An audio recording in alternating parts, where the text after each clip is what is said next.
오늘은 복음전도 시리즈 네 번째 시간입니다. 우리 첫 번째 시간에는 부자와 거지 나사로의 이야기를 통해서 천국과 지옥에 대해서 살펴보았습니다. 다른 곳은 다 가도 지옥은 절대로 가지 말아야 될 곳임을 말씀드렸습니다. 두 번째 시간에는 니고데모와 예수님과의 대화를 통해서 거듭남과 하나님의 사랑에 대해서 생각해 보았습니다. 예수님을 통해 거듭나지 않은 모든 인생은 니고데모처럼 금수저라 할지라도 부족함이 있고 두려움을 갖고 살 수밖에 없음을 말씀드렸어요.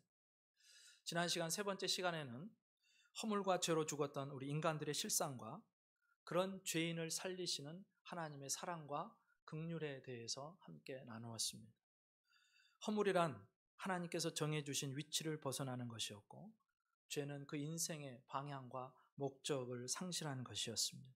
그렇게 허물과 죄로 이미 죽은 인생들이었지만 하나님께서 그 긍휼의 풍성하심을 따라서 예수 그리스도를 통해서 우리를 살려주셨음을 살펴보았습니다. 이제 오늘은 요한복음 4장 본문을 가지고 우리 인간들의 실존인 목마름과 그 목마름을 해소시켜 주시는, 그 목마름을 해결해 주시는 예수님에 대해서 살펴보면서 은혜를 나누도록 하겠습니다. 오늘 본문은 이렇게 시작합니다. 5절, 6절입니다. 사마리아에 있는 수가라 하는 동네에 이르시니 야곱이 그 아들 요셉에게 준 땅이 가깝고 거기 또 야곱의 우물이 있더라. 예수께서 길 가시다가 피곤하여 우물 곁에 그대로 앉으시니 때가 6시쯤 되었더라. 예수님께서는 공생애 동안 유대와 갈릴리 지역을 왔다 갔다 하시면서 사역하셨습니다. 오늘 본문은 유대에서 사역을 하시던 예수님께서 이제 갈릴리로 가시는 여행 중에 일어난 일을 기록한 본문이에요. 보통 유대인들은 사마리아인들과 반목하고 불화 때문에 가까운 거리임에도 사마리아 지역을 통과하지 않고 빙 둘러서 길을 갔습니다. 서로 상종하지 않았어요. 말 한마디 섞는 것도 어려웠습니다. 그 역사는 주전 722년 북이스라엘의 멸망으로부터 시작됩니다. 북왕국 이스라엘이 아시리아에게 멸망당했을 때 사마리아의 엘리트 계층들은 제국의 이곳저곳으로 다 흩어지게 만들었습니다. 애초부터 반역의 싹을 다 잘라버린 거예요. 아시리아는 그 사람들이 떠나간 자리에 또 제국의 이곳저곳에서 사람들을 이주시킵니다. 결국 사마리아는 혈통, 종교, 문화, 모든 것이 이방과 섞이게 되었고 그 순수성을 다 잃어버렸습니다. 그래서 유대인들은 그렇게 피가 섞이고 신앙이 섞인 그들을 개, 돼지 취급하며 사람 취급하지 않았습니다. 심지어 이방인보다 못하게 여겼어요. 그래서 둘 사이는 늘 으르렁거리는 사이입니다. 유대 전쟁사에 따르면 명절을 지키기 위해서 예루살렘으로 올라가던 갈릴리 사람이 있었는데 사마리아 지역을 지나다가 살해를 당합니다. 그 복수로 갈릴리 사람들이 사마리아인들을 또 학살합니다. 이런 상황이니까 유대인이 사마리아 지역을 통과한다. 이게 얼마나 위험천만한 일인지 넉넉히 짐작할 수 있습니다. 그런데 예수님께서는 특별히 바쁜 일이 없었음에도 불구하고, 급한 일이 없었음에도 불구하고 사마리아를 통과해서 가시려고 하세요. 유대를 출발해서 이제 오늘 본문에 보면 6시라고 나와 있는데 우리 시간으로 따지면 낮 12시입니다. 낮 12시쯤 되었을 때 예수님 일행이 수가라고 하는 동네에 도착했습니다. 그곳에 야곱의 우물이 있었는데 마침 그 우물 곁에서 피곤한 몸을 잠시 쉬어 가시려고 그 우물 곁에 앉으세요. 그러면 왜 예수님께서는 사람들이 그렇게 싫어하고 지나다니기를 원치 않는 사마리아의 한 성으로 들어가셨을까? 그 이유가 무엇일까? 오늘 7절에 이렇게 나옵니다. 사마리아 여자 한 사람이 물을 기르러 왔으며 예수께서 물을 좀 달라 하시니, 바로 사마리아 여인을 만나시기 위해서 예수님은 우리가 생각하기에 위험천만한 그곳을 지나가시기로 결정하신 것입니다. 이 장면은 요한복음 3장과 비교해 보면 그 의미가 훨씬 크게 다가와요. 요한복음 3장에서 유대인의 지도자 중 하나였던 니고데모가 예수님을 찾아왔었습니다. 그는 사회에서 영향력 있고 존경을 받는 사람이었고 힘 있는 사람이었습니다. 부자였습니다. 예수님은 자신을 찾아오는 어떤 사람도 마다하지 않으셨고 이 사람 니고데모도 만나주셨죠. 근데 오늘 예수님은 누군가 오기를 기다리고 앉아 계시지 않고 친히 찾아가세요. 누구를 찾아가시느냐? 그것도 이름 없는 여인, 힘 없는 여인, 사람들이 비난하고 조롱하는 여인을 찾아가십니다. 이 여인은 예수님에 대한 소문도 듣지 못했고, 그래서 예수님이 누구신지도 모르고 심지어 관심도 없고 예수님을 어떻게 믿는지도 모르는 그런 여인이었습니다. 우리 예수님은 그 여인을 찾아가시는 거예요. 그럼 우리 예수님은요, 우리를 찾아오시는 주님이십니다. 저와 여러분이 예수님을 믿게 된 것도 예수님께서 우리를 찾아오셨기 때문입니다. 혹시나 아직 예수님을 모르시는 분이 이 말씀을 듣고 있다면 예수님께서 여러분에게 말 거시기 위해서 오늘도 이곳에 찾아오시는다는 사실을 기억하시면 좋겠습니다. 이 여인을 찾아오신 예수님께서는 뭐라고 하냐면 물을 좀 달라 하세요. 물을 좀 달라. 물론 먼 길을 오시느라고 목이 말랐고 낮 12시가 됐으니까 얼마나 목이 말랐겠어요. 그런데 그것이 예수님의 진짜 목적은 아니었습니다. 10절에 보면 그 목적을 짐작해 볼 수 있는 구절이 나오는데 우리 10절 같이 한번 읽겠습니다. 10절입니다. 시작. 예수께서 대답하여 이르시되 네가 만일 하나님의 선물과 또 내게 물 좀 달라 하는 네가 누구인 줄 알았더라면 네가 그에게 구하였을 것이요 그가 생수를 너에게 주었으리라. 아멘. 예수님을 그 여인을 만난 예수님께서 물을 좀 달라고 하신 이후에 하신 말씀이 이거예요. 여인이 뭔가를 모른다고 하시는 거예요. 뭘 모른다고 하시느냐? 여인은 지금 하나님의 선물에 대해서 모른다고 말씀하세요. 하나님의 선물이 무엇인지. 또 모르는 게 하나 더 있대요. 지금 여인에게 물을 달라고 하는 이분이, 이 예수님이 누구신지 모른다는 겁니다. 여러분, 세상 사람들은 당연히 모릅니다. 근데 교회 다니면서도 이걸 모르는 분들이 계세요. 구원이 하나님의 선물이라는 걸 모르는 분들이 계세요. 구원은 인간이 노력한다고 얻을 수 있는 게 아닙니다. 구원은 인간이 착한 일을 많이 한다고 얻을 수 있는 것도 아닙니다. 내가 봉사를 많이 하고 내가 많이 배웠다고 얻을 수 있는 것도 아닙니다. 그것으로는 천국에 갈 수 없어요. 구원은 내가 뭔가를 열심히 해서 얻는 소득이 아닙니다. 어떤 대가를 지불해야 되는 것도 아닙니다. 구원은 하나님께서 우리에게 거저 주시는 선물입니다. 근데 죄인인 우리는 그 값을 지불할 수 없기 때문에 하나님께서 거저 주시는 거예요. 우리에게는 공짜지만 하나님께서는 엄청난 대가를 지불하시고 주신 것입니다. 근데 세상은 이상해요. 선물로 주신다, 거저 주신다고 하니까 받기를 꺼려합니다. 대신에 내 힘으로 해보겠다는, 자기의 힘으로 해보겠답니다. 그러나 인간의 어떤 노력과 행위도 자기 스스로를 구원할 수 없습니다. 우리가 지난 시간에 살펴봤던 에베소서 2장 8절 9절 말씀이 그것을 명확하게 보여줍니다. 같이 한번 읽습니다. 시작. 너희는 그 은혜에 의하여 믿음으로 말미암아 구원을 받았으니 이것은 너희에게서 난 것이 아니요 하나님의 선물이라. 행위에서 난 것이 아니니 이는 누구든지 자랑하지 못하게 함이라. 아멘.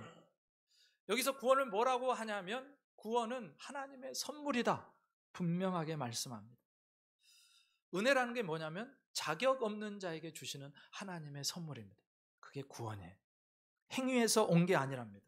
죄인은요 결코 자신의 구원을 위해서 뭔가를 보탬을 할 수 없다는 거예요. 구원은 오직 하나님의 선물이다. 여인이 이걸 모르고 있고요. 두 번째, 여인이 모르고 있는 게 있어요. 지금 자신에게 물을 달라고 하는 이분이 누구신지를 모릅니다. 세상은요 예수님께서 인류의 구원자시라는 것을 몰라요. 이 세상의 구원자는 유일하십니다. 다른 구원자는 없습니다. 다른 길도 없습니다. 우리 부모가 우리를 구원하지 못합니다. 우리가 선택한 지도자가 우리를 구원해 주는 게 아니에요. 인류의 지식과 기술을 이끌어가는 천재들이 우리를 구원해 줄 수 있는 것도 아닙니다. 그들도 모두 다 똑같은 죄인입니다. 우리와 똑같은 연약한 죄인입니다. 자기 죄값으로 하나님의 심판을 받을 수밖에 없는 죄인. 아니, 자기 심판받기도 바쁜데 누구를 구원하겠습니까? 오직 예수 그리스도, 우리를 위해서 십자가에 달리시고 우리의 죄값을 치르신 예수님만이 우리의 구원자세요. 그래서 예수님이 당신 자신을 이렇게 표현하세요. 요한복음 14장 6절에 예수께서 이르시되 내가 곧 길이요 진리요 생명이니 나로 말미암지 않고는 아버지께로 올 자가 없느니라. 또 사도행전 4장 12절에서는 분명히 한 길밖에 없다고 말씀하십니다. 다른 이로서는 구원을 받을 수 없나니 천하 사람 중에 구원을 받을 만한 다른 이름을 우리에게 주신 일이 없음이라 하였더라. 여러분, 주님만이 우리의 유일한 구원자이신 줄 믿습니다. 그런데 이 우물가의 여인은 자신에게 물을 좀 달라고 하시는 분이 이 예수님이 인류를, 온 세상을 구원하실 하나님의 독생자 메시아라는 사실을 몰랐습니다. 만약에 이 여인이 알았다면 예수님께 생수를 달라고 했을 겁니다. 처음에 물 좀 달라고 하셨던 예수님이 지금 뭐라고 하시냐? 너는 내게 생수를 구해야 된다. 그러면 내가 생수를 줄 거다. 그렇게 말씀하세요. 진짜 목적이 나옵니다.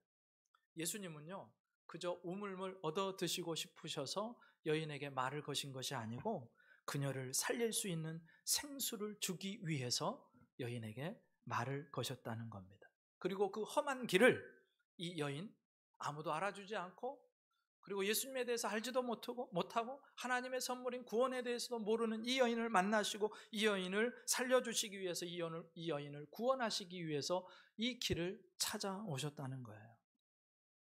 우리 예수님은 바로 이런 분이십니다. 예수님은 우리를 찾아오시는 분, 우리에게 하나님의 선물인 구원을 주시기를 원하시는 분, 우리를 살리는 생명수를 주시기를 원하시는 분. 오늘 또 여러분이 이곳에 계신 이유가 있다면 그 주님이 여러분을 만나서 여러분 이곳으로 이끌어 주신 줄 믿습니다. 예수님은요, 이 여인을 구원하기 원하셨고 이 여인이 목마르지 않는 생수를 주기를 원하셨어요. 그런데 이 여인은 예수님의 말씀을 제대로 이해하지를 못합니다. 예수님 지금 무슨 말씀을 하고 계신지 잘 몰라요. 11절 12절 이렇게 나와요. 여자가 이르되 주여 물기를 그릇도 없고 이 우물은 깊은데 어디서 당신이 그 생수를 얻겠사옵나이까? 우리 조상 야곱이 이 우물을 우리에게 주셨고 또 여기서 자기와 자기 아들들과 짐승이 다 마셨는데 당신이 야곱보다 더 크니까? 예수님의 말씀을 들은 여인이 질문합니다. 당신께서 저에게 생수를 주시겠다고요? 생수를 주실 수 있는 분이라고요? 지금 보니까 물을 길어야 되는데 당신은 두레박도 갖고 있지 않는데 어떻게 이 깊은 우물에서 물을 길어서 저에게 주시겠다는 겁니까? 이렇게 묻는 거예요. 이건 야곱의 우물인데 그렇다면 당신이 야곱보다 더 큰 분이셔서 또 다른 우물을 준비하셔가지고 그 우물물을 저에게 주시겠다는 그런 말입니까? 묻는 거예요. 그러니까 지금 예수님과 여인은 전혀 다른 차원의 물 이야기를 하고 있는 거죠.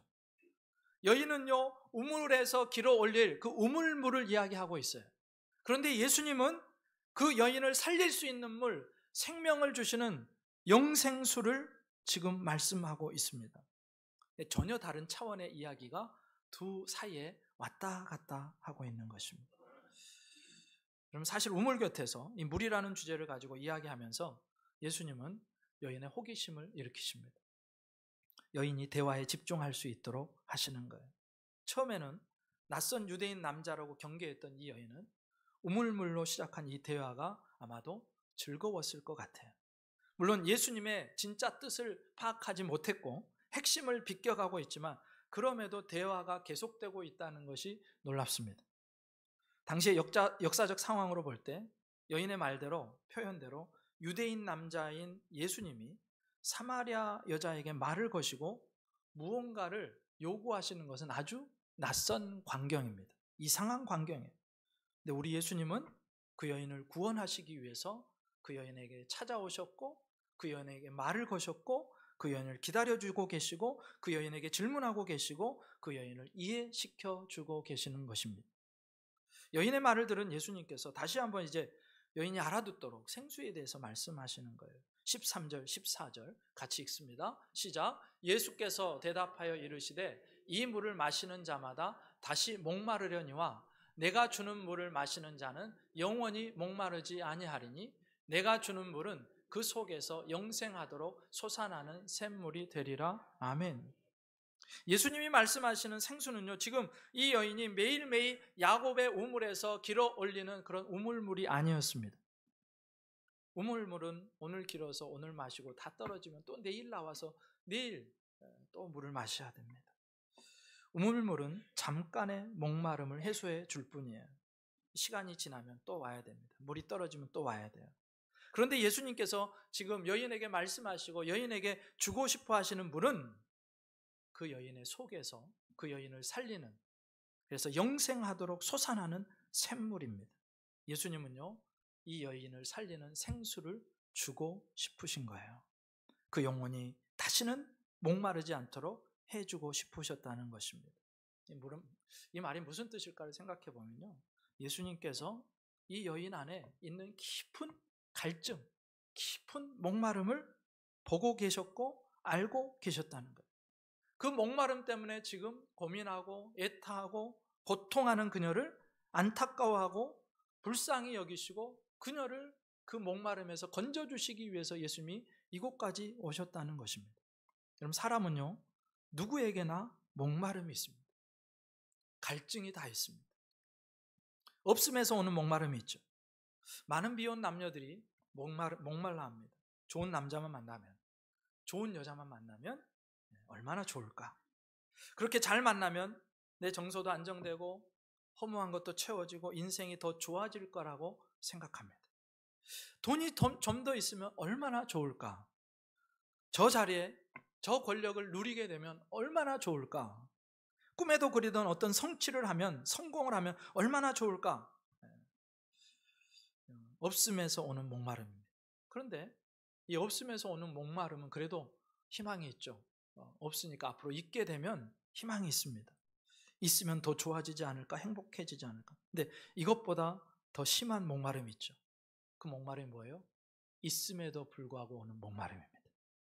이미 결혼한 분들 있는데 결혼을 했는데도 목이 말라요. 있는데 더 고독해진다고 합니다. 돈이 있어요. 웬만큼 있는데 돈이 있는데도 돈에 목마르기 시작합니다. 돈이 조금만 더 있으면 저것을 얻을 수 있고 돈이 조금만 더 있으면 더 큰 부자가 될 수 있을 것 같은데, 여러분, 성취를 하고 몇 개월은 좋습니다. 그런데 다시 제자리로 돌아와요. 허무해지고, 그래서 갈증이 계속해서 찾아옵니다. 큰 성취를 이뤘는데 더 큰 성취를 이뤄야 된다는 압박감이 또 찾아와요. 갈수록 목이 마르기 시작합니다. 여러분, 다 가지고 있으면서도 인류 역사 속에서 가장 목말랐던 한 사람이 있어요. 바로 이스라엘의 3대 왕 솔로몬입니다. 그가 이런 고백을 합니다. 전도서 1장 2절 3절에 전도자가 이르되 헛되고 헛되며 헛되고 헛되니 모든 것이 헛되도다. 아니, 인생 엄청나게 가진 사람 아니에요? 근데 다 헛되대요. 다 누려본 사람인데 해 아래서 수고하는 모든 수고가 사람에게 무엇이 유익한가? 아무 의미가 없다는 거예요. 삶에 의미가 없대요. 여러분, 다 가져본 솔로몬이요, 그 인생을 헛되고 헛되다, 헛되고 헛되도다, 허무하다, 공허하다, 목마르다, 그런 얘기를 합니다.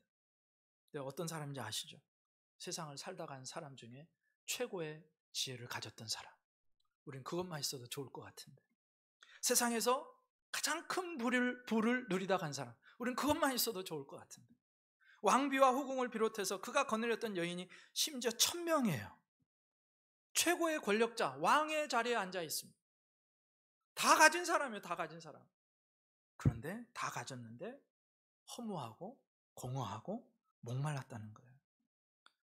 솔로몬이 왜 그랬느냐? 이유를 이렇게 설명해요. 전도서 1장 7절입니다.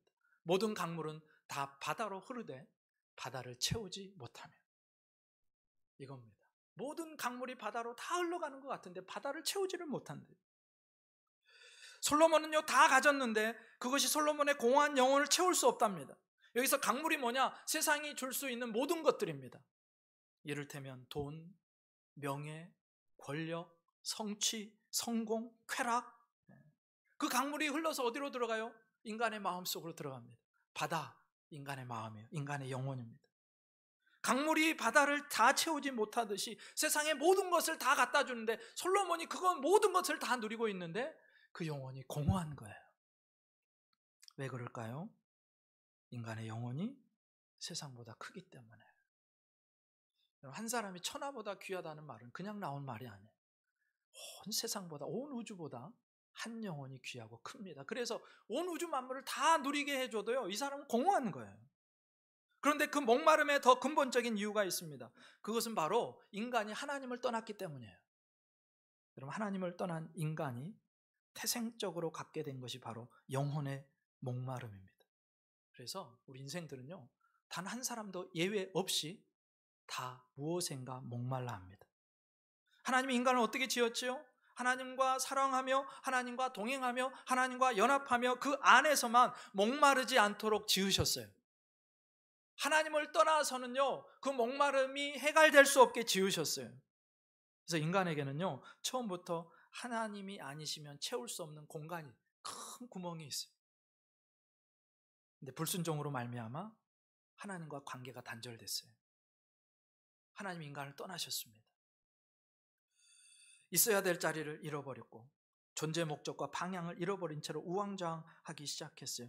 그리고 하나님이 떠나면서 우리 안에는 정말로 그 하나님만이 채울 수 있는 큰 빈 공간이 남게 된 겁니다. 가슴팍에 난 그 커다란 구멍이 세상에 어떤 것으로도 채워지지 않아요. 그건 오직 하나님만 채우실 수 있기 때문에. 하나님밖에는 그 공간을 메울 수 있는 분이 없기 때문에. 그래서 결핍이 오고요. 그래서 갈급함이 생기는 거예요. 갈증이 생기는 거예요. 그리고 이 갈증은 하나님과의 관계가 회복되기 전까지는 결코 채워지지가 않습니다. 원래 하나님의 자리가 있어서 하나님이 계셔야 되는데 하나님이 떠나셨으니까 만족이 없고 모든 것을 다 갖다 주어도 목마른 것입니다. 우리가 그렇게 지음을 받은 거예요. 하나님의 사랑을 받고 하나님을 사랑하며 사는 때만이 만족할 수 있도록 지음받은 존재, 이게 인간입니다. 그래서 하나님과의 온전한 관계에서만이 인간은 제대로 된 삶, 목마르지 않은 삶을 살아갈 수 있는 거예요.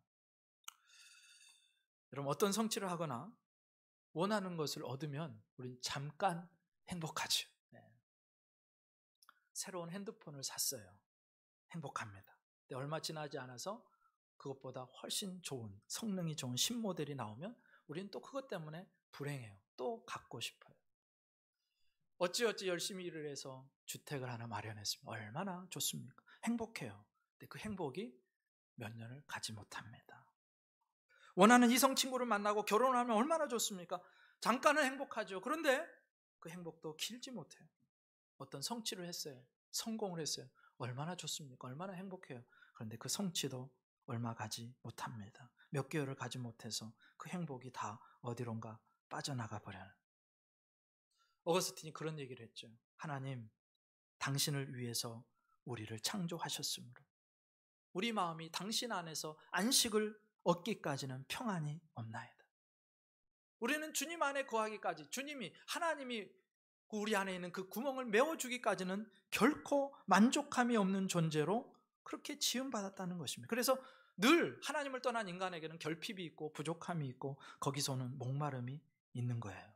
그래서 우리가 육적인 고갈, 육적인 결핍, 그것이 가져다주는 목마름이라고 생각하는 그 이면에는 뭐가 있느냐? 영적인 고갈과 영적인 결핍, 하나님으로부터 단절된 상황이 있다는 것입니다. 단 한 사람도 예외가 없어요. 그래서 하나님 말씀하세요. 이사야 55장입니다. 이렇게 말씀하세요. 오호라, 너희 모든 목마른 자들아, 물로 나오라. 하나님께서 오라고 하세요. 하나님을 떠나서 지금 목마른 것이니까 너희 내게 오면 그 목마른 것들이 해결된다는 거예요. 모든 세상 사람들, 모든 죄인들은 와라. 그런데요, 사람들이 오지 않아요. 하나님께 오는 대신에 세상으로 갑니다. 하나님은 거저 주시겠다는데, 하나님은 진짜를 주시겠다는데, 하나님께 오면 만족하게 해주시겠다는데 안 와요. 그래서 이렇게 나옵니다. 돈 없는 자도 오라. 너희는 와서 사 먹되 돈 없이 값 없이 와서 포도주와 젖을 사라. 너희가 어찌하여 양식 아닌 것을 위하여 은을 달아주며 배부르게 하지 못할 것을 위하여 수고하느냐? 아무리 수고해도 만족함이 없다는 거예요. 목마름이 해결할 수 없다는 거예요. 인간이 스스로 그 목마름을 해결할 수 없다는 겁니다. 길은 뭐예요? 하나님께 나오는 길밖에 없어요. 그런데 인간은 주님 앞으로 나오지 않습니다. 그래서 우리를 계속해서 부르세요. 여러분 혹시 아직도 목마르십니까? 하나님 앞으로 더 가까이 나올 수 있기를 주님의 이름으로 부탁드립니다. 네. 생수를 주시는 주님 앞에 나와야 그 목마름이, 내게 드러난 그 어떤 갈증, 목마름, 그 이면에 있는 영적인 진짜 갈증과 목마름이 주님 앞에 나와야만, 주님이 그 구멍을 메워주셔야만 된다는 그런 말씀입니다. 그러면 오늘 예수님께서 수가성 야곱의 우물가에서 만난 이 여인은 어떤 목마름이 있었을까? 여러분 사람마다 그 목마름의 모양은 다 다르죠. 드러나는 양상은 다 다릅니다. 그러면 여인은 어떤 목마름이었을까? 오늘 15절 말씀 이렇게 나옵니다.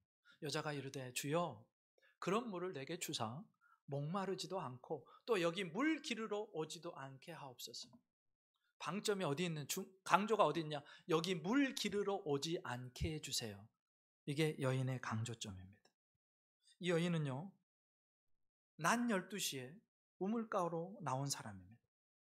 그 시간은 아무도 돌아다니지 않아요. 가장 뜨거운, 중동에서 가장 뜨거운 시간이기 때문에 모두가 특별한 일, 아주 위급한 일이 아니고선 다 집에 있습니다. 그러니까 우물가에도 사람이 없겠죠. 여인은 그 시간대를 노리고 늘 그 시간대만 오는 거예요. 왜요? 사람 만나기가 싫은 거예요. 그런데 이걸 더 확증해 주는 말이 있어요. 여인이 대인기피증을 가진 여인이었다는 것을 알게 하는 구절이 또 나옵니다. 16절에 이렇게 나와요. 이르시되 가서 네 남편을 불러오라. 여러분 우물가에서 생수 이야기를 하시던 예수님께서, 물 이야기를 하시던 예수님께서 갑자기 당황스러운 말씀을 하세요. 네 남편을 불러와라. 아니 당신 나를 언제 봤다. 오늘 처음 만난, 그것도 남자가, 그것도 사마리아 사람도 아니고 유대 사람이, 말 걸지도 않는 사마리아 여인에게 남편을 불러오라? 그러면 네 하고 남편을 불러올 여자가 어디 있겠습니까? 근데 왜 예수님은 뜬금없이 갑작스럽게 생수 이야기를 하시다가, 물 이야기를 하시다가 남편 이야기로 화제를 돌리실까? 먼저는 이 여인이 계속해서 지금 이해를 못하고 있다는 것이고, 주님이 주시고 싶은 생수에 대해서 이해를 못하고 있다는 것이고, 이해시키기 위해서 그 여인의 인생에서 가장 아픈 곳을 찌르십니다. 그녀의 목마름이 결혼 생활에서 비롯된 것을 예수님 알고 계세요. 예수님은요, 이 여인은 오늘 예수님을 처음 봤지만 예수님은 이 여인을 알고 계십니다. 그동안 어떤 삶을 겪어왔는지를 알고 계셨고, 그녀의 목마름이 어디서부터 온 것인지를 알고 계세요. 바로 뒤에 나오지만 이 여인은 이미 5번이나 결혼했고 지금 같이 사는 남자도 정식 합법적인 남편이 아닌 그냥 동거인이었습니다. 오늘 처음 만났는데 예수님은 그녀의 삶을 다 알고 계시는 거예요. 우리 예수님은 저와 여러분을 다 알고 계십니다. 우리의 목마름을 알고 계십니다. 우리의 갈증, 우리의 아픔, 우리 속에 일어나는 그 어떤 무엇도 우리 주님의 눈에서 벗어날 수 있는 건 단 하나도 없습니다. 외롭고 고독하고 수치스러운 내 인생도 아세요. 빚을 졌고 사업에 망했고 결혼에 실패했고 인생의 낙오자가 된 것도 아십니다. 예수님은 우리의 삶을 다 알고 계시는 분이세요. 그러면 왜 예수님께서 여인의 가장 아픈 부분을 이야기하실까? 지금까지 대화보다 더 깊이 들어가기 위해서입니다. 아픈 곳을 드러내야 치료할 수 있죠. 여러분 아픈 것을 자꾸 숨기면요 치료하지는 못하잖아요. 드러내고 찌고 거기서 고름을 터내고 그래야 썩지 않습니다. 감춘다고 해결될 일이 아니라는 거예요. 여인은요 우물가에만 나오지 않으면 내 인생이 괜찮겠다 그런 생각을 한 거예요. 사람만 만나지 않아도 내 인생이 괜찮겠다 그런 생각을 한 겁니다. 근데 예수님 보실 때 그건 치료책이 아니에요. 미봉책입니다. 언발의 오줌 누기. 진짜 원인을 치료해야 되는 거예요. 대화가 계속됩니다. 17절 18절 여자가 대답하여 이르되 나는 남편이 없나이다. 예수께서 이르시되 네가 남편이 없다는 말이 옳도다. 너에게 남편 5이 있었고 지금 있는 자도 내 남편이 아니니 네 말이 참되도다. 예수님의 말씀에 여인이 대답합니다. 남편을 데려오라. 근데요, 저는 남편이 없는데요. 이 말은 사실이죠. 지금 사는 남자는 남편이 아니라 생존을 위해서 동거하는 사람이었습니다.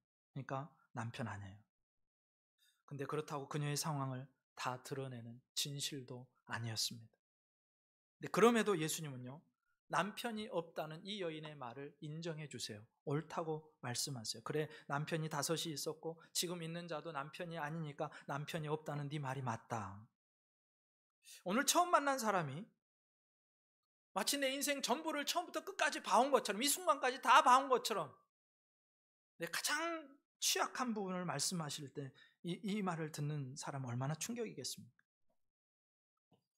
여러분, 여인의 입장이라면 충격적이지 않겠습니까? 내 삶을 다 아무도, 아니 나를 오늘 처음 만났는데 내 인생을 어떻게 다 꿰뚫고 계실까?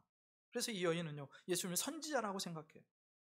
처음에는요, 그냥 낯선 유대인 남자였는데 예수님과 대화하다 보니까 이분이 나의 삶을 다 알고 계시는 하나님이 보내신 선지자처럼 느껴지는 거예요. 예수님께 대화하면서 예수님에 대해서 조금씩 눈을 떠가기 시작합니다. 그런데 이 부분에서 우리 사마리아 여인에 대한 우리의 편견을 깰 필요가 있어요. 사람들은 흔히 이 사마리아 여인을 성적으로 부정하다거나 시대를 너무 앞서서 성에 아주 자유분방했다거나 아니면 비윤리적이고 부도덕한 사람으로 몰아세울 때가 있어요. 사실 이런 오명이 성립하려면 이 여인이 이혼에 대한 주도권을 가지고 있어야 됩니다. 그러니까 자기가 원해서 자기 뜻대로 이혼을 하고 또 결혼하고 이혼하고 결혼했다면 욕을 먹을 수도 있겠죠. 그런데 당시 남성 중심의 가부장적 문화 속에서 여성에게는요, 이혼의 권리가 없었어요. 예전 조선시대 칠거지약을 여러분 기억하십니까? 여러 가지 이유로요, 아내가 마음에 안 들면 이런저런 이유를 대서 아내를 쫓아냅니다. 유대사회도 마찬가지예요. 당시 여성들은요, 남자와 동등한 존재가 아니었습니다. 신뢰하는 말씀이지만 사람 취급 못 받았어요. 그저 동물보다 조금 더 나은 재산쯤으로 취급받았고, 그래서 사람 숫자를 셀 때도 여인은 사람 숫자에 들어가지 못했습니다. 그게 당시 현실이에요. 게다가 홀로 된 여인이 할 수 있는 경제 활동도 거의 없었습니다. 그러니까 결국 그 이혼을 당했던 사람이 먹고 살기 위해서는요, 나이 많은 사람의 부인이나 첩으로 들어가든지 아니면 성을 팔든지 둘 중에 하나를 선택해야 돼요. 그런데 남편들이 여성들을 거기다가 쫓아낼 수 있는 그 수치되는 일이라는 그 목록들이 있는데 그거를 아주 급진적으로 해석을 해서 더 쫓아내기 쉽게 만드는 분위기가 유대 안에 있었습니다. 그래서 어떤 경우에 쫓아냈냐? 여자가 거리에서 춤을 췄다, 쫓겨납니다. 외간 남자와 대화를 했다, 바로 쫓겨납니다. 저녁 식사를 망쳤다, 그날 쫓겨나는 거예요. 이혼당하는 겁니다. 그럼 저녁 식사는 잘 하고 계십니까? 개한테 물린 상처가 빨리 회복이 되지 않아요. 그럼 쫓겨나요. 아니, 내가 상처에서 회복되지 않는 것도 서러운데 남자는요, 그 상처가 회복 안 된다고 쫓아낼 그런 권리가 있대요. 거기다가 남자가요, 밖에서 나가서 다른 매력적인 여자를 봤을 때 내 아내보다 더 매력적이야 생각되면 그 여인을 쫓아낼 수 있어요. 그러니 여인이 5번이나 결혼을 한 것은, 다시 말해서 5번이나 이혼을 당한 것은 남편들의 이기적인 욕망 때문이었을 수 있다는 것입니다. 그 여인이 부도덕하고 성적으로 문란해서 결혼을 5번이나 한 게 아니고요, 남편들의 욕망 때문에 5번이나 쫓겨나는 이혼을 당했고, 그렇게 불쌍한 여인일 수 있고, 지금도 먹고 살아야 되기 때문에 성을 파는 일 외에는요, 그렇게 누군가와 동거하거나 첩으로 들어가든지 밖에는 먹고 살 길이 없기 때문에 지금도 동거하고 있는 그 사실을 우리는 불쌍히 여길 줄 알아야 돼요. 게다가 성경에서는요, 이 여인의 부도덕함에 대해서 어떤 말도 하지 않습니다. 이 여인은 당시 가부장적인 사회의 피해자였어요. 그래서 근거 없이 이 여인을 부도덕한 여인, 그렇게 보는 것은 그녀를 2번 죽이는 겁니다. 그래서 그 여인의 프라이버시를 잘 해주기 위해서, 지켜주기 위해서 여인의 이름도 무명으로 해놓은 거예요. 그래서 2000년 동안 다 무명으로만 알고 있어요, 그 여인은. 그런데 사회는요, 어쩐 일인지 이 여인을 절대 고운 시선으로 봐주지 않습니다. 손가락질하고 비난하고 조롱합니다. 그 여인의 사정을, 그 여인의 그 여인을 이해하고자 하는 마음이 전혀 없어요. 심지어 같은 여인들도 그녀를 향해서 눈총을 주고 가까이 하지 말아야 될 존재로 고립시켜 외톨이를 만들어 버립니다. 그러니 이 여인은요, 사람을 만나는 것이 너무너무 힘들고 두려운 거예요. 누군가 저 옆에서 두세 사람이 모여서 이야기를 하고 있으면 내 이야기를 하는 것 같은 거예요. 볼 수가 없죠. 그래서 사람에게 나가기를 꺼리는 대인기피증이 걸렸습니다. 이 여인에게 갈증이 있어요. 나는 그저 내 생명과 안전을 보장받기 위해서 결혼을 했는데 어떤 결혼도 내게 그걸 주지 못했다는 겁니다. 그것으로 인해서 사람들에게 무시당하고 조롱하고 손가락질 당해요. 그래서 이 여인에게는요, 보호에 대한 갈증이 있어요. 누군가 나를 안전하게 보호해 줬으면 좋겠다. 너무너무 손가락질을 당해서 누군가 나를 좀 존중해 줬으면 좋겠다. 존중에 대한 갈증. 누군가 나를 사랑해 줬으면 좋겠다. 사랑에 대한 갈증. 인정에 대한 갈증. 칭찬에 대한 갈증. 이런 갈증들이요, 그 마음속에 깊이 뿌리 내리고 있는데 그것을 해결해 줄 남편이 없는 거예요. 그런데 어떡합니까? 생존을 위해서 남자가 아니면 자기가 성을 팔아야 되는데 어떻게 해요? 또 다른 남자하고 살아야죠. 사마리아 여인은 계속해서 그때마다 실패합니다. 어떤 남자도 어떤 남편도 안정되고 지속적인 사랑과 보호를 주지 못해요. 그녀가 진실로 의지해야 될 분은 하나님이셨음에도 그녀는 하나님께 자신의 생명과 안전을 온전히 맡기겠다는 생각을 못했던 것입니다. 그러니까 하나님이 없는 영혼의 그 빈 구멍이 그녀의 삶의 갈증으로 타는 목마름으로 나타났던 것이고, 이런저런 이유로 그렇게 삶을 살았다는 거예요. 그리고 예수님은 그것을 아셨습니다. 그리고 그녀를 인정해 주시는 거예요. 여러분, 다른 곳에서 인정받지 못했던 그녀가 예수님께 인정받는 거잖아요. 네 말이 참되다. 네 말이 옳다. 누구도 지금까지 자기의 말에 그렇게 지지해 주지 않았는데 예수님이 지지해 줍니다. 위로와 격려가 됩니다. 근데 그렇다고 이 여인 안에 있는 그 쓴뿌리와 그 갈증과 그 아픔과 그 고통이 한순간에 해소되지는 않아요. 예수님의 말씀에 깜짝 놀란 여인이 이렇게 대답합니다. 19절 20절. 여자가 이르되 주여 내가 보니 선지자로소이다. 우리 조상들은 이 산에서 예배하였는데 당신들의 말은 예배할 곳이 예루살렘에 있다 하더이다. 지금 남편 얘기를 하고 생수 얘기를 해왔고 남편 얘기를 하는데 이 여자가 갑자기 내 삶을 다 이야기하는 것을 보고 선지자라고 말하더니 갑자기 다른 이슈를 꺼내요. 갑자기 왜 예배 이슈를 꺼내는지 몰라요. 뚱딴지 같은 이야기. 자신의 아픈 지점을 들킨 여인이요, 더는 그 이야기를 하고 싶지 않은 거예요. 자신의 그 안타까운 자신의 고통을 꿰뚫어 보시는 그 선지자 같은 예수님 앞에서 더 이상 그 주제를 가지고 이야기하고 싶지 않은 거예요. 대면하고 싶지 않은 거예요. 그래서 다른 이슈, 다른 문제, 다른 주제를 꺼냅니다. 여인은 아직도 자기의 아픔을 대면할 그런 힘과 용기가 없었어요.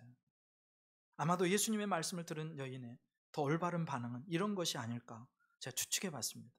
이렇게 대답해야 될 것 같아요. 말씀하시는 것을 보니 당신은 선지자이십니다. 어떻게 제 삶을 그렇게 잘 아실 수 있습니까? 당신의 말씀이 옳습니다. 제가 남편이 5이었고 지금 사는 그 사람도 제가 어쩔 수 없이 생계를 책임져주는 동거남이고 제 마음에는 대인기피증이 있고 여전히 해결할 수 없는 목마름이 있습니다. 저를 좀 도와주세요. 그렇게 말하면 좋을 것 같은데 여인은 갑자기 남편 이야기를 더 이상 이야기하고 싶지 않아서 갑자기 예배 이슈로 넘어갑니다. 그러면서 하는 얘기가 어떤 장소에서 예배 드리는 것이 옳으냐는 거예요. 아니 갑자기 웬 예배 이야기입니까? 뜬금없이. 예배는 그리심산에서 드려야 됩니까? 아니면 예루살렘에서 드려야 됩니까? 어디가 옳은 장소입니까? 그런데 예수님은요, 이 뜬금없는 질문을 여인을 구원하시기 위해서 사용하세요. 그 질문조차도. 이 질문을 통해서 새로운 시대를 가져오시는 하나님이 보내신 구원자가 바로 당신 자신이라는 것을 밝혀주십니다. 21절 22절에 이렇게 나와요. 예수께서 이르시되 여자여 내 말을 믿으라. 이 산에서도 말고 예루살렘에서도 말고 너희가 아버지께 예배할 때가 이르리라. 너희는 알지 못하는 것을 예배하고 우리는 아는 것을 예배하노니 이는 구원이 유대인에게서 남이라. 예배 장소를 물었는데 예수님의 대답은요, 장소의 문제가 아니래요. 구약 성경에 보면요, 예루살렘에서만 제사를 드리도록 되어 있습니다. 모세오경만을 고집했던 사마리아 사람들은 그 장소가 그리심산이라고 생각했습니다. 구약의 시대에는요, 예배의 장소가 중요했어요. 근데 시대가 지나갔대요. 때가 되었대요. 새로운 시대가 되었대요. 구약의 시대가 가고 신약의 시대가 왔습니다. 이 새로운 시대는 하나님께서 구원자인 아들 예수님을 유대인으로 보내신 시대예요. 그 22절입니다. 지금 여인과 대화하고 있는 예수님이 가져오신 새로운 시대입니다. 장소가 문제가 아니에요. 그러면 이 새로운 시대의 중요한 건 뭐냐? 누구를 예배하는지 그 대상이고 그 대상과 올바른 관계가 중요하대요. 신약을 여시고 구원자로 독생자 예수님을 보내신 하나님을 아는 게 중요하대요. 그러면서 예수님이 하시는 말씀 23절, 24절. 아버지께 참되게 예배하는 자들은 영과 진리로 예배할 때가 오나니 곧 이때라 아버지께서는 자기에게 이렇게 예배하는 자들을 찾으시느니라. 하나님은 영이시니 예배하는 자가 영과 진리로 예배할지니라. 예수님과 함께 시작된 새로운 시대, 하나님은 특정한 장소, 특정한 민족을 찾는 게 아니래요. 누구를 찾느냐? 영과 진리로 예배하는 사람입니다. 여러분, 요한복음에서 진리는요, 예수님 자신을 가리킬 때가 많습니다. 또 진리는 그의 예수님의 십자가에 달리심이에요. 그러니까 하나님께서 찾으시는 이 새로운 시대에 찾으시는 신약의 시대에 찾으시는 사람은 복음을 통해서 예수 그리스도의 십자가와 부활의 복음을 통해서 하나님의 자녀가 된 사람이고 그가 하나님을 예배하는 것을 기뻐하신다는 거예요. 유대인이냐 사마리아이냐 이방인이냐 그게 문제가 아니래요. 예루살렘이냐 사마리아냐 그게 문제가 아니래요. 어떤 민족 누구라도 어떤 장소에서든지 복음 안에 있으면 하나님께 나아가 예배를 드릴 수 있고 하나님 그 예배와 예배자를 받으신다는 것입니다. 그런데 이런 이야기가 왔다 갔다 하고 나서 여인이요 갑자기 큰 깨달음을 얻습니다. 예수님과 대화하다가 예수님의 설명을 듣고 여러분 처음에 우물물 이야기를 할 때를 생각해 보세요. 전혀 다른 차원의 물 이야기를 그냥 하고 있었습니다. 예수님은 생수 영혼을 살리는 생수 이야기 하셨고 이 여인은 그냥 야곱의 우물에서 길어 올리는 그 물 이야기 전혀 다른 물 이야기를 했어요. 핀트가 안 맞았어요. 남편 이야기를 할 때는요 자기의 속에 깊은 내 인생의 내밀한 그 고통과 목마름을 들켜버렸어요. 발견했어요. 내 삶이 그분 앞에 그대로 드러나는 경험을 했습니다. 그리고 이제 예배의 이야기를 통해서요 핵심을 이해합니다. 새로운 시대가 왔다는 걸 이해합니다. 장소도 문제가 안 되고 종족도 문제가 안 되고 자격도 문제가 안 되는 시대. 이제 하나님이 보내신 구원자를 믿고 그분 안에서 예배 드려야 되는 시대가 왔구나. 메시아를 믿고 그분 안에서 예배를 드릴 때 내가 하나님을 만날 수 있고 하나님을 만난다면 내 인생의 갈증이 해결될 수 있겠구나라는 그런 깨달음을 이 여인이 얻습니다. 그동안 이 여인은요 그리심산에서 그러니까 사마리아 땅의 사람들은 유대 사람들은 예루살렘 성전에서 예배를 드렸다면 이 사마리아 북쪽의 사람들은 그리심산에 있는 성전에서 예배를 드렸는데 수없이 많은 제사를 드렸는데 이 여인은 그곳에서 하나님을 만나지 못했습니다. 영혼의 갈증을 해결할 수 없었어요. 그런데 이제 장소도 문제가 안 되고 누구든지 하나님이 보내신 구원자를 믿기만 하면 하나님을 만나게 되고 내 인생의 갈증이 해결된다는 그 놀라운 지혜를 얻게 된 거예요. 그래서 이 여인이요 메시아를 기다린다는 고백을 합니다. 이 고백은 다른 말로 하면 나는 이것을 이루실 메시아를 원합니다. 나는 메시아가 필요합니다. 하나님이 보내신 구원자가 필요합니다. 이렇게 표현합니다. 25절 여자가 이르되 메시아 곧 그리스도라 하는 이가 오실 줄을 내가 아노니 그가 오시면 모든 것을 우리에게 알려주시리이다. 이 말은요 아까 말씀드렸죠. 나는 메시아가 필요합니다. 나는 구원자가 필요합니다. 여인이 여기까지 왔어요.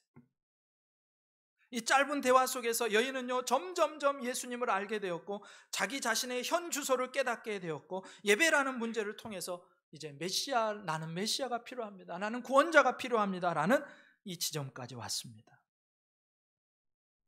메시아를 통해서 내가 하나님을 만날 수 있겠구나. 예수님과 대화하면서 결국 여인은 메시아의 오심을 기다리고 사모하게 돼요. 왜요? 그분이 모든 것을 알려주실 거고, 그때는 자신의 문제와 목마름에서 회복될 수 있다는 소망이 있기 때문에. 그때 예수님이 놀라운 대답을 하십니다. 26절 예수께서 이르시되 너에게 말하는 내가 그 메시아라 하시니라. 내가 바로 그 메시아다. 여러분, 놀랍도록 직접적으로 자신의 정체를 계시하십니다. 여러분, 다른 어느 복음서에서도 이렇게 직설적으로 내가 그 메시아다라고 말씀하신 적이 없어요. 그런데 오늘 누구에게?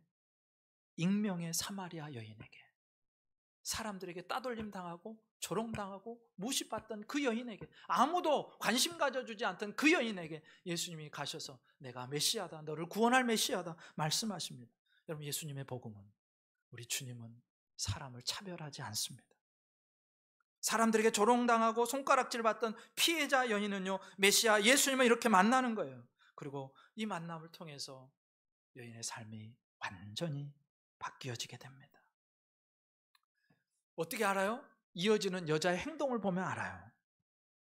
여러분, 이 여자가요, 그렇게 예수님을 만나고 제자들이 이제 찾아오니까 어떤 행동을 하냐면요, 자기가 물 길러왔던 물동이를 그냥 내버려 두고 팽개쳐 놓고 나를 만나주신 메시아를 소개시켜 주기 위해서 동네를 찾아갑니다.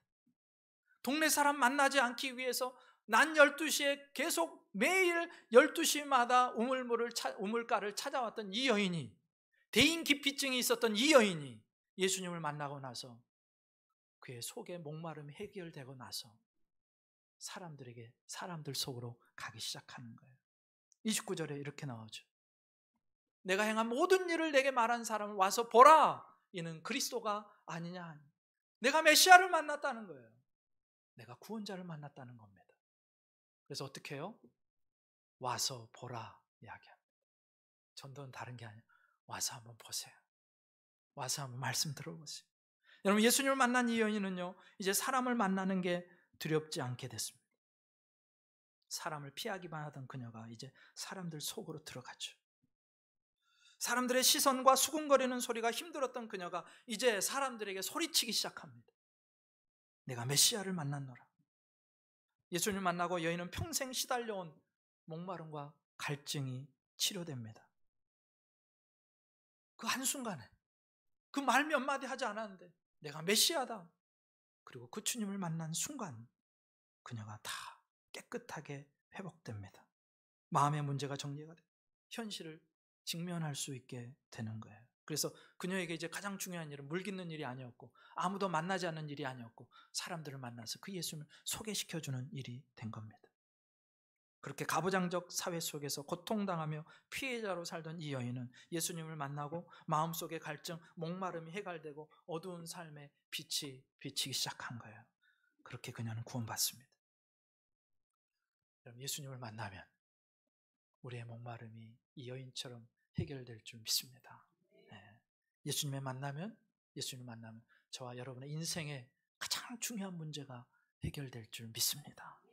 예수님을 만나면 내 영혼에 났던, 하나님만이 채우실 수 있는 그 커다란 구멍이 바로 메꾸어지는 줄 믿습니다. 그리고 삶이 변하는 거예요.